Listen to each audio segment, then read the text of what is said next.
রাজবাড়ীতে পৌর বিএনপির দ্বিবার্ষিক সম্মেলন অনুষ্ঠিত হয়েছে। এতে সভাপতি হিসেবে মোহাম্মদ তোফাজ্জল হোসেন মিয়া ও সাধারণ সম্পাদক হিসেবে advocate M A Khaled Pavel বিজয়ী হয়েছে।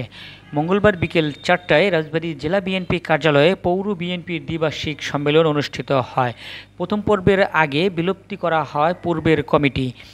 এরপর প্রত্যক্ষ ভোট অনুষ্ঠিত হয়। এতে ৪৫ জন ভোটারের মধ্যে ৪৪ জন ভোটার তাদের ভোটাধিকার প্রয়োগ করেন।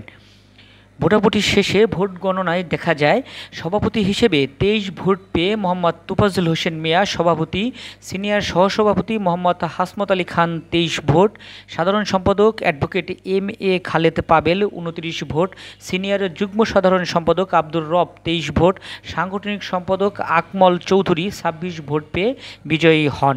সভায় জেলা বিএনপির আহ্বায়ক অ্যাডভোকেট লিয়াকত আলী বাবু কমিটির ফলাফল ঘোষণা করেন। এ সময় সদস্য সচিব অ্যাডভোকেট কামরুল আলম, যুগ্ম আহ্বায়ক রেজাউল করিম শিকদার পিন্টু, সাবেক সাধারণ সম্পাদক হারুন আর রশিদ হারুন সহ নেতাকর্মীরা উপস্থিত ছিলেন।